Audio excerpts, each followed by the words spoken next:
Step 1, with an 8mm wrench, take off the negative cable right there, and then it's probably gonna put up a fight with you.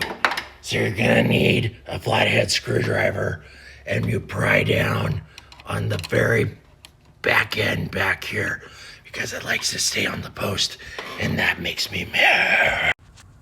Next, safely put the car up on jack stands. I like to use the subframe nowadays, because as you can see, the pinch weld can only take so much. Next, I get up under the hood with a little step stool, and I decided to take out all the bolts for the heat shield here. And you remove the heat shield, and you're gonna have 5. Actually, you're gonna have 6, but I have 3. 2 of them broke off here, and I got 1 missing. Haha, it still stays.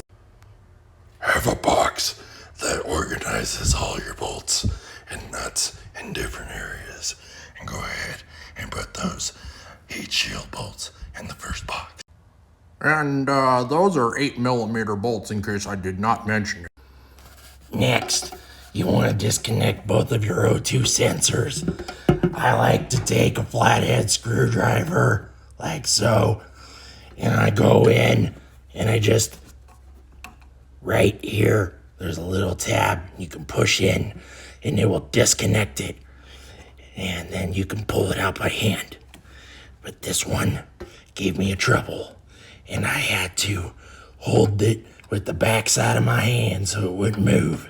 And then I put the screwdriver in the slot, and it let it go. And that's my story.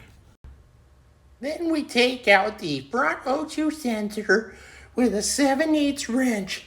And let me tell you, this booger right here is clipped in down here. And you need a panel popper to get down there and pry him out.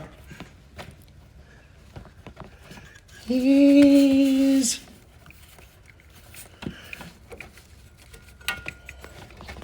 right there. With your hands, take this evap heat shield off, because it's a nuisance. Just get her out of here. Now I lift up the lower heat shield so I can spray some rust penetrant down on that heated O2 sensor and let that just sit. And then I'm going to go down underneath the car. I went underneath also and sprayed rust penetrant on these bad boys here. Now, I will go back up to the top and see if that will break loose on the heated O2 sensor. And then I removed my heated O2 sensor with a 7/8 combo wrench. And remember, kids, if it's still seized after the rust penetrant, you can also take the wrench and tighten it just a hair more, and then it should be able to loosen just fine. Then I take out the lower heat shield. Remember, kids, if you take it and you go pull this way and towards the driver's side, it will start to fold its way out. Go ahead, try it yourself.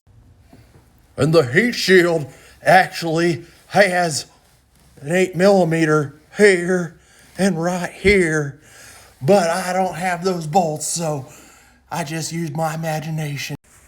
Next, I removed the strap around the cat converter, and it's got 2 10mm bolts on each side here. And I got to them from the top with this trusty 3/8 ratchet. And you'll put those bolts in box number 2. Next, come on down. You're probably going to need the torque of a god in order to get rid of these nuts here. These are 15mm nuts. I used a ratchet, 1/2 inch, 9/16 actually. Sorry, not 15mm. And any pry tools that you could possibly use to bring it down. You use a cheater bar. I used that for a little bit. I used this put onto the end of my ratchet, and then there you go. So you take that apart. Next, wrestle up these bushings with your fingers off of here, and then you can separate the pipe. Then gently push these bushings slightly back on their hooks so that this exhaust isn't hanging. Then put that nut and the other nut in box 3. Go back up top and relieve the 7 15mm nuts. And I used just a little bit of an extension on my 3/8 ratchet. And then box 4 is for the manifold, bolts, nuts, studs, whatever you want to call them. Next, in order to make room for the baby, you must take off this evap bracket. So, you're going to need 7mm with 1/4" ratchet for these 2 bolts right here. I'm going to take this, because this is connected down here, disconnect this, put it to the side, and then you're going to take your purge valve, and there's a little tab on the back, and you can slide this off of the bracket. And then you take the fuel line out, and you're going to have to take a flathead screwdriver, and you go in here, and as you're going like this, turning, you can push down on the bracket itself, and it'll pop the fuel line off of it. And then you just move it out of the way for the baby. Oh yeah, and also disconnect the purge valve before you remove for the baby. Ta-da! It's a boy! Don't forget to remove your gaskets before continuing. The one down there too. See, I'm a doctor, and we take the old baby boy out and we put a new baby boy back in the womb.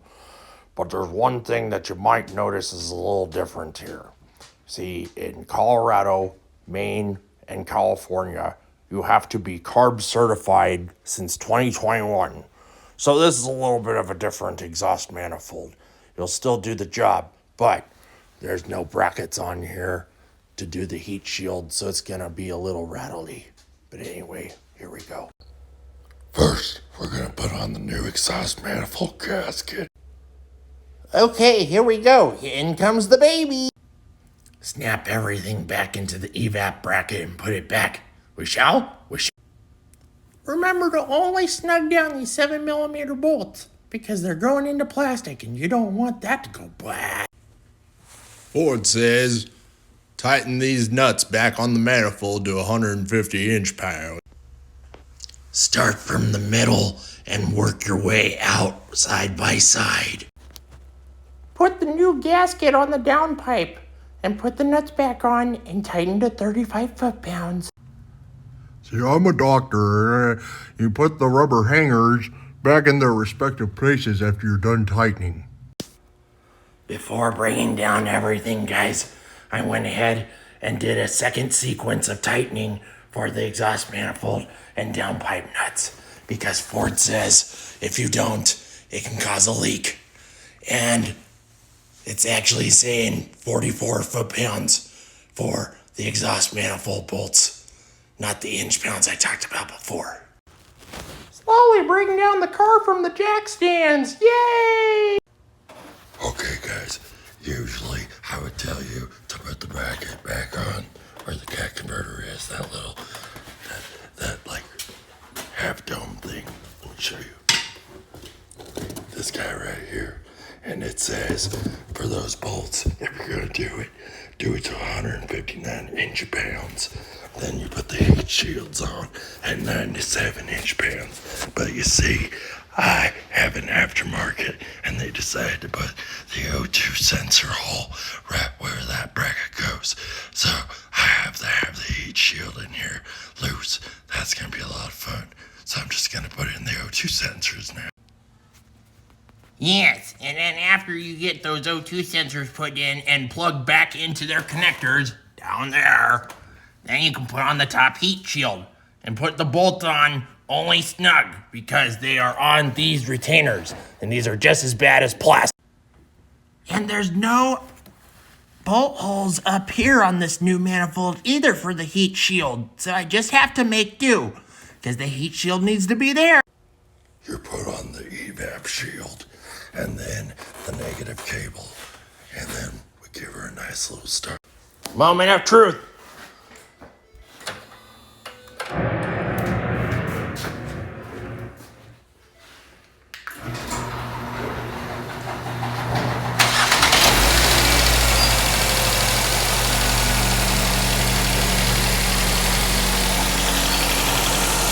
Well, she's running. Honey, what'd you do?